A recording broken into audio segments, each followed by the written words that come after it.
Kek Sing asked, what is the Buddhist view on breaking the law, but not against Dhamma Vinaya? Example, stick paper on public laws, feed pigeons in public, eat on the bus. Is lying to help people right? Tell a police you didn't see something when you did. Hearsay. Someone who took the pusajie did that because pusajie supersede 五戒. Okay, so I happened to touch on this in the morning, yesterday morning, for the kids in the Hong Fa Tuan. Yeah. So one thing you must know is that, so there's the law. Yeah. So the law specifies and stipulates what you can and cannot do. Yeah. As agreed among people. Of course, most of us don't read the constitutions, so you also don't know what you agreed to. Yeah. And most of the law, if not all the law, yeah, were passed or were set down at a time where some of us were not even born. Yeah. But that's how things work. Okay. We cannot be like every time there's a newborn, then we ask the newborn, Statute 254, Clause A, Part B, just earlier you cry, so we stop for a while. Are you clear about this? Cannot, because maybe you don't understand. Yeah. The parents accept on behalf of the child all the constitutes and the statutes and the bylaws and whatnot by agreeing to have the child become a naturalized citizen, to become a citizen of Singapore. Yeah. So that's what law is, right? We all agree. So if you break the law, then you are illegal. So far, so good. Yeah. If you observe the law, then you are lawful. Yeah. And if your actions are legal. Yeah. So this is about the legality of things. So then there's Vinaya. Okay. But before we talk about Vinaya, let's talk about morality, ethics. Okay. Ethics is not about the law. Yeah. Ethics precedes law. Ethics is about right and wrong. Yeah. About whether you harm someone or you don't harm someone. So we say if you do something that is harmful to others, then we say it's unethical. Right?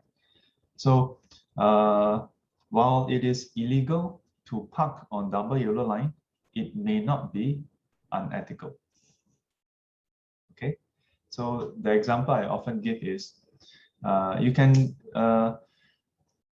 if you were to park in a car park, yeah, and not tear the coupon. Of course, nowadays you don't need to tear the coupon. Yeah, it is illegal, but not unethical. Yeah, what's so unethical about parking the car here versus there, right? Nothing unethical about, but it is illegal. Yeah, and it does infringe on other people's rights of access. Yeah, oftentimes, if you look at most, if not all, the law, it is about protecting the individual rights while taking into consideration the common rights. Yeah, be it our rights to property, our rights to our private space, and so on and so forth. A lot of different things. Okay, so further to that example, what if you are driving along the road, yeah, and then it is single white line. Single white line cannot stop at all, right? Yeah, or whatever line lah, huh? Highway code. Yeah, let's say it's a single red line. Single red line is confirm no. Only fire engine you can. Yeah, something like that. Whatever line it is. And then you drive halfway, you see an old lady, yeah, sprawled on the floor. Quite clearly injured or something. But then you look around, you slow down and you look around, nobody at all. No. Yeah. and somehow there's no car nearby. What are you going to do? Yeah, you took a look. Oh, double yellow line. Now is daytime. You cannot stop there. Yeah, this CBD. Then how? Should you stop there and help the old lady? Let me tell you what one of the kids said. The kid said, we should stop at the roadside. Even if you get fined, it is worth it, or it is correct. Oh, and I told them, I said, ah, this is so amazing. You are so wise. The volunteer teachers have taught you all well. Yeah. And to me, this is as good as it gets, you know. Yeah. That if a kid can understand that, we as adults, we should understand that. Yeah. Legality versus ethics.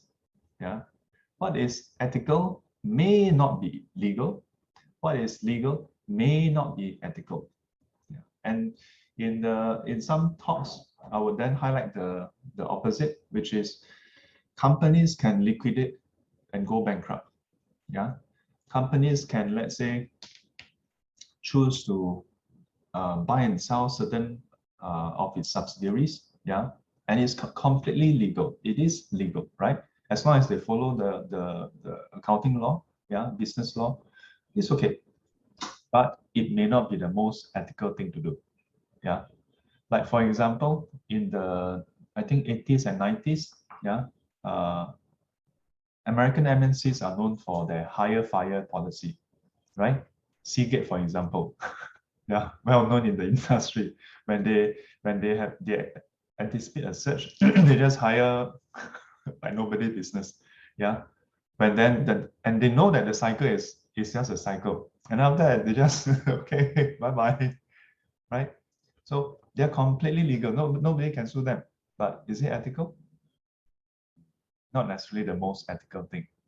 Yeah. I don't know about Singapore, but in US, many companies, they go by the company law, they go by the whatever code, and because the country in some states don't establish a minimum wage, so they pay the minimum possible. And I think it's still the same in Singapore, right? Yeah, I was having a conversation with a student, and it was about how in this 2 years we see that a lot of the very essential workers uh, uh, are actually fielded by foreign workers. Yeah, and why is that the case? There are many arguments from all sides. Some say that because Singaporeans don't want to do the job. Yeah.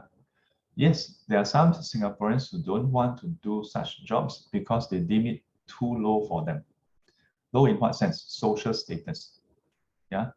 Yeah. Like for example, cleaners. Yeah. Road sweepers. Yeah. If you have no lawyers for one day, no problem. Even 1 week, no lawyers, I think Singapore can still go on. I think anyone who is a lawyer watching this, it's not against you. I'm just,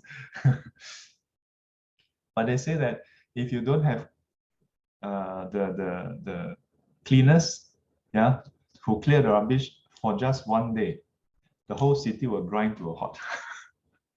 And yet they are paid a fraction compared to other professions. Yeah. So in this 2 years, especially because we depend on foreign labor tremendously for not just the lower strata, but also middle and even higher. Yeah. So things becomes more apparent. It's not that COVID-19 created a problem. It is that COVID-19 reduced the buffer that we have to the point where you start to see it, you know. And so then people question, like, is it really the case that Singaporeans just don't want to do this job? Or is it because we cannot afford to do this job? You know? Yeah. Can you imagine if your child say, I want to be a construction worker? Then how is your son or daughter going to survive? go and live in a dormitory because that's what they will have to live in if they are going to be paid that amount of money, right? Yeah. So, but is it legal? Yeah, it's legal. Because as long as it's legal, the companies will always try to reduce their costs to increase the profit. Yeah. Without charging more, or they will charge more, but still reduce the cost so that they have even more profit.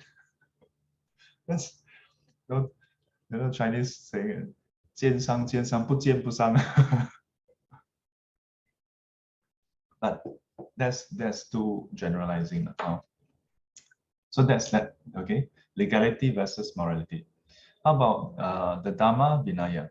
Yeah, Dhamma Vinaya, a huge part of it. When you can't talk about Vinaya, a huge part of it is about ethics, right? Yeah. Because if you look at the first four, the 5 precepts, they're all about harming others. Yeah. But at the same time, if you look at Vinaya in the broader sense, there are also rules that is not about morality. Yeah. It's not about morality. What's so immoral about sitting on a high bed or chair? Right? What's so immoral about having dinner? You know what I mean? Yeah. So we need to have a proper understanding of the whole context also. Yeah. So and then there are many other monastic rules that at least these few rules is about your self-restraint and living a simpler life and so on. But there are rules pertaining to things like, for example, give you a very very interesting example. You're not to put a water container behind the door. You know that there's such a rule. This rule I can just tell you because it's like big deal. Yeah, there is such a rule, You are not to put a water container behind the door. You know why? Because someone didn't know, open the door, and then the water spilled. So a rule was set. And then the best thing is that there was an Arahant who didn't know about it, so he still put it there. Then someone told him, oh, didn't you know that a rule was set? So the Arahant was like, oh, I didn't know. Okay, I shall not put it there anymore. Arahants are like that. Regardless of whether it's ethical or not, if the Buddha set a rule, if they didn't know, then too bad. But if they know, they will just, okay, I will follow it. They will just conform with it. So know that not all the Vinaya, not every single line is about ethics. Yeah, a lot of it has to do with helping the monastic, the sangha, the community to live in harmony as well. Okay, so so then the second part is lying to help people, right? So lying is against the 4 precepts, right? Musawada Veramani Kapadam Samadhiyami. Yeah. So if strictly speaking, if you lie, you lie. Yeah, that's simply just wrong, right? So then are there exceptions to the rule? Yeah, are there exceptions to the rule? The example given doesn't give the reason for making it right or wrong. So the example given was, tell the police you didn't see something when you did. Yeah, you did something, but you tell the police you didn't do. Yeah, but never say what the person did. So this part we have to make some assumptions. Because if let's say the person killed someone, and then when the police came and asked, did you see, did you or you saw someone steal something, and then the police ask you, then you say, no, I didn't see anything. How is that correct, right? Yeah. So then connected to this is hearsay. So this person, so Gexing heard that someone who took the Bodhisattva vow did exactly that. Yeah, because Bodhisattva vow supersede the 5 precepts. The Bodhisattva vow does supersede the 5 precepts, yeah, but only on very specific conditions. Yeah, it's not like suka-suka, you don't just supersede 5 precepts. Yeah, because it is built, when you think of supersede, we tend to think that it it nullifies the 5 precepts. No, it doesn't nullify the 5 precepts. It is a superset. Yeah, we should understand it as it's a superset of it. Yeah, it is above and beyond the 5 precepts. Not that it violates. It allows you to violate it. Yeah. So very little information is given here. So it's hard for me or anyone to say whether this is okay or not okay. Yeah, because if you say that the person took the Bodhisattva vow and did that, yeah, police asked, and because this is something to do with legality, yeah, I cannot just say can or cannot. Yeah. Whoever is watching this video in the future, please note, yeah, in no way does Buddhism encourage people to violate the law. Okay, we don't encourage people to violate the law. In fact, there is a stipulation that says 随方毗尼. Yeah, 随方. So according to the area, Pini is Vinaya, Pinaye, right? But here Vinaya is referring to law in general. So we should observe whatever law exists in the area you are. Why is that important? Because the monks would travel from one state to another state. Last time was multiple states, 16 major states and then small states. So when the monks travel from places to places, they cannot suka. I'm Buddhist monk, I can do whatever I want, cannot.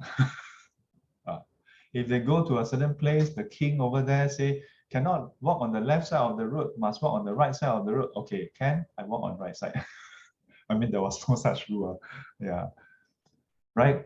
Is just like Singapore, right? Singapore, we drive on the left side of the road. Can Buddhist monks say, oh, I'm from another country, we drive on the right side, so I'm a Buddhist monk, I don't care about Singapore rule? Can or not? Cannot. No, cannot. Yeah. So unless we look at the specificity of the case here, we cannot simply say it's correct or wrong. Yeah. And furthermore, if it pertains to police asking, we cannot simply just say, we can never say it's correct. Well, we cannot just say it's correct. Without bringing in the law, okay? Let's just look at the famous case before we wrap up. The famous case of the Buddha in his past life as a Bodhisattva, where he was a captain of a ship with 500 passengers. Yeah, and there was one of them. Sometimes the numbers are a bit odd, because it always say that there are 500 passengers, and then later say that one of them want to kill the rest of the passenger, and then sometimes they say that the person want to kill 500. But then it's like, but does it include himself or? But so let's simplify. Let's assume that there were 500 passengers and that there was one person who wanted to kill the rest. So the captain, after considering everything and determined that there's no way to stop this person without killing this person, and that if this person managed to kill the rest would be filled with like the kind of resentment and so on, and would go to lower realms, and he himself, that person who killed everybody, would go to hell. So the next best option he deemed to be him killing that man. Yeah. Very important. This is never, ever, ever used as a justification for violence, for killing somebody else. Never. Because what happened after that is important. Yeah. The consideration. The Bodhisattva considered everything, and that this is the next best option. Plus, he knows that after killing him, he will have to accept the result, the consequence of being reborn in hell. He take it up willingly. It is not that, oh, if he kill him, then he great merit, and then he don't have to go to, he don't get to be punished. No. So causality in Buddhism is you do this, you get this. Yeah. So even if you were to, even if a Bodhisattva were to say, do something that is unethical, yeah, in a short term, but in the larger picture helps someone, the Bodhisattva have to consider all the interlinked consequences, and if he was to still do that, he still have to bear the consequences, So it is said that after killing that man, yes, the rest was saved, but he still got reborn in hell. Yeah. The difference is that the proportion of harmful thought, yeah, is so minute that the hell he was reborn in, the term is very interesting. 球拍地狱, bouncing ball hell. So he's reborn in hell as long as the duration of the bouncing ball. Okay, come up already. Yeah. But don't think that this is not a punishment or this is not bad. You haven't been to hell. At least we can't remember. We all have been to hell. Yeah. Also, this is something I want to highlight. In the Buddhist teaching, whether it's the Bodhisattva vows or the Vinaya or any other teachings, there's never a justification to say, oh, because like this, so it's okay to go and kill. No. Yeah.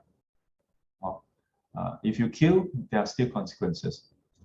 You must know that in the Vinaya, when we talk about ethics, it's not so much that you can or cannot kill. It is that if you kill, there are consequences. If you don't want the consequences, then you shouldn't be killing. Right? The Buddha didn't establish a moral code.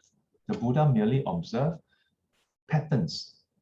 He observed the actions of countless individuals from one life to the next life, to the next life, to the next life, to the next life. And by observing all that, he observed a certain pattern that he whosoever were to harm someone, kill someone, at some point will experience painful results. He whosoever were to steal, engage in sexual misconduct or lie, at some point, when conditions are right, would experience painful results. Knowing thus, one should abstain from harming others, killing, stealing, sexual misconduct, or lying, so as to safeguard our own well-being as well as others. Yeah, this is the basis for the precepts in the Buddhist teachings, as far as the four fundamental precepts are concerned. Yeah. As I mentioned, there are others that's not to do with directly the kind of karmic consequences type, but the Buddha still said in the Vinaya, so that within this lifetime you can live harmoniously. Okay. Any other questions or thoughts about this part? Yeah. So with that, put the palms together. 愿消三障诸烦恼，愿消三障诸烦恼，愿得智慧真明了，愿得智慧真明了，不愿罪障悉消除，不愿罪障悉消除，世世常行菩萨道。世世常行菩萨道。阿弥陀佛。阿弥陀佛。Till we meet again, may be guided and protected by the Buddha, Dhamma, and the Sangha. Sadhu, sadhu, sadhu. And as always, 乖乖。 have a lawful day ahead. Not that we shouldn't be lawful on other days, but take care, stay safe. Thank you, everyone. 谢谢大家。 Yeah. Bye, all the lamas. Thank you. Bye bye, 师父。 Bye bye. Bye bye. Thank you, 师父。 Bye bye. Bye bye.